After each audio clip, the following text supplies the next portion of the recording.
Oke, bismillahirrahmanirrahim. Perkenalkan, nama saya Yoga Nugraha dari kelas Informatika 3C 2024. Di sini saya akan sedikit menjelaskan tentang perkembangan sistem komputer dari mesin hitung, mekanis, hingga kecerdasan buatan atau biasa kita sebut dengan AI. Yang pertama ada pendahuluan dan cikal bakal. Singkatnya, komputer adalah alat komputasi yang telah berevolusi dari alat hitung sederhana, berawal dari mesin-mesin mekanis di abad ke-19. Jadi, sebelum kita mengenal komputer yang sering kita pakai dalam kegiatan sehari-hari, komputer atau laptop atau handphone, ya, alat ini berawal dari mesin-mesin mekanis di abad ke-19 yang pertama kali dirancang oleh Charles Babbage. Dan dari sinilah komputer modern yang kita gunakan sekarang bisa berkembang dan canggih. Nah, ini adalah peta jalan perkembangan komputer garis waktunya, ya, evolusi sistem komputer 5 generasi. Yang pertama ada generasi pertama, yaitu dari tahun 1940 ke 1956, atau kita sebut biasa disebutnya sebagai tabung hampa udara atau vacuum tube, ya. Yang kedua ada generasi kedua, yaitu dari tahun 1956 sampai 1963. Yang ini merupakan evolusi dari tabung vakum, yaitu dengan transistor.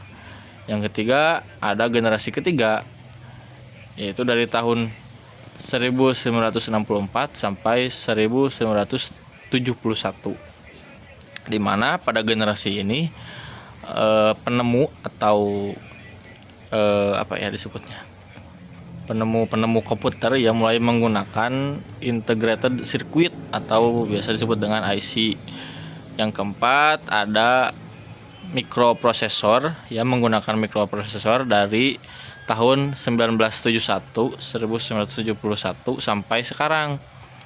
Yang kelima ada kecerdasan buatan AI, ya, atau masa depan AI. Nah, yang pertama ada generasi pertama tabung hampa udara atau vacuum tube dari tahun 1940 sampai 1956. Karakteristiknya, ukurannya itu sangat besar, ya. Contohnya seperti dalam gambar ini, hampir memenuhi seluruh ruangannya dengan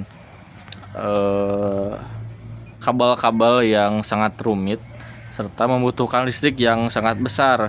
Tentunya untuk menyalakan komputer sebesar ini perlu daya listrik yang sangat besar serta mudah panas, dan pemrogramannya itu juga menggunakan bahasa mesin sulit dan spesifik. Contoh ENIAC atau Electronic Numerical Integrator and Computer. Nah, ini adalah ilustrasi dari ENIAC, komputer ENIAC atau komputer tabung hampa udara. Nah, di generasi kedua juga ada transistor, yaitu dari 1956 sampai 1963. Karakteristik dari transistor juga itu lebih canggihnya daripada tabung vakum. Transistor juga menggantikan tabung hampa udara yang ditemukan di tahun 1947. Ukurannya juga jauh lebih kecil, hemat daya dan panasnya dapat berkurang, serta kecepatan proses operasinya pun lebih cepat.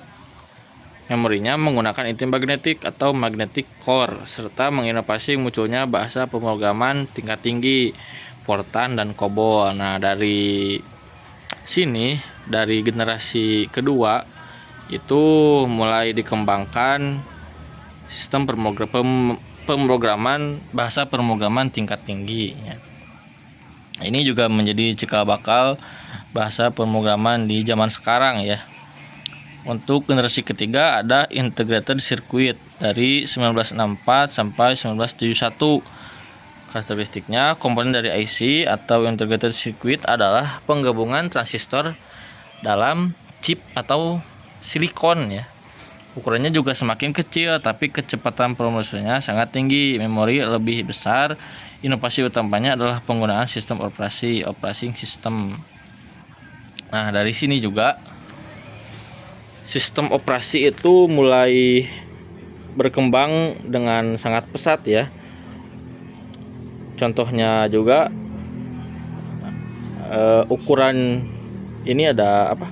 Ukurannya juga semakin kecil tapi kecepatan pemrosesannya sangat tinggi. Berarti di sini di tahun ini perkembangan sistem komputer atau perkembangan komputer di zaman ini sangat-sangat pesat, di mana segala pemrosesannya bisa sangat cepat gitu dan otomatis cepat. Yang keempat ada mikroprosesor ya, sampai sekarang atau biasa kita lihat ada di komputer itu bermerek Intel, Nvidia gitu. Ya, ini dari tahun 1971 ya. Karakteristiknya adalah chip tunggal berisi ribuan jutaan IC. Jadi dalam satu chip itu IC-nya itu berisi ribuan gitu ta. Nah, dari sini juga lahirnya komputer pribadi atau PC ya, personal komputer, laptop dan perangkat portable lainnya. Jangkauan harganya juga lebih murah, komputer menjadi mass product. Awal perkembangan jaringan LAN dan WAN dan juga munculnya internet serta penggunaan GUI atau Graphic User Interface dan mouse. Jadi dari tahun 1971 sampai sekarang itu perkembangan komputer mulai menggunakan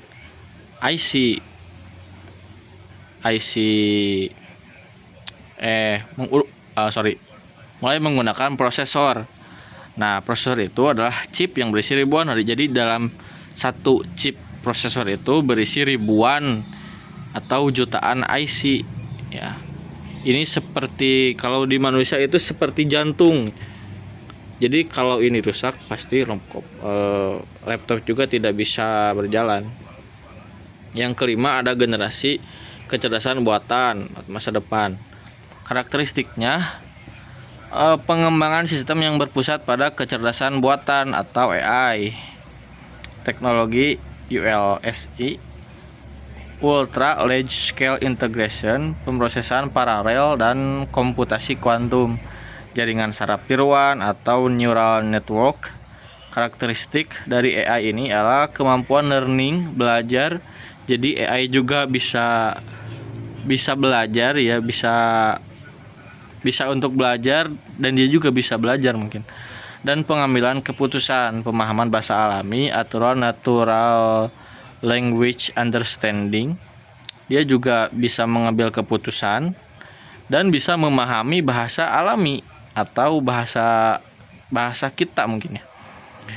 Perangkat komputasi bergerak yang semakin canggih. Tentu AI juga bisa dijalankan dengan komputer, smartphone atau wearable. Selanjutnya ada perbandingan secara ringkas.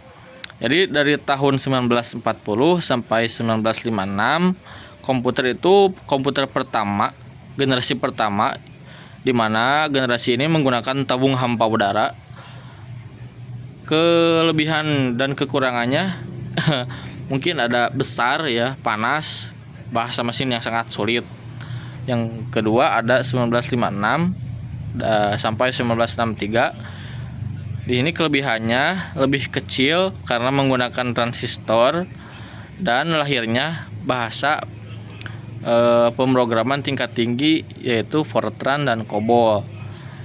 Di generasi ketiga 1964 sampai 1971 mulai menggunakan integrated circuit atau IC. Nah, IC ini gabungan dari transistor yang menggunakan silikon. Nah, di sini juga akhirnya mini komputer dan sistem operasi yang mulai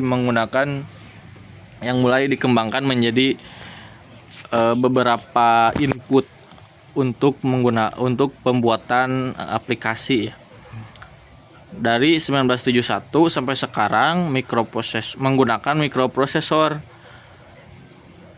dan lahirnya personal komputer serta penggunaan internet dan penggunaan graphic user interface. Nah, sekarang atau sampai masa depan ya sudah menggunakan AI atau komputasi cerdas.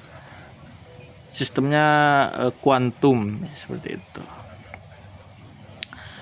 Dampaknya apa terhadap perkembangan komputer, transformasi industri, otomasi, manufaktur dan robotika, revolusi informasi, internet, World Wide Web dan big data. Untuk komunikasi global ada smartphone dan konektivitas tanpa batas. Untuk edukasi dan penelitian, akses instan ke pengetahuan dan simulasi kompleks. Untuk kesehatan juga ada diagnosis dan pengobatan berbasis teknologi canggih.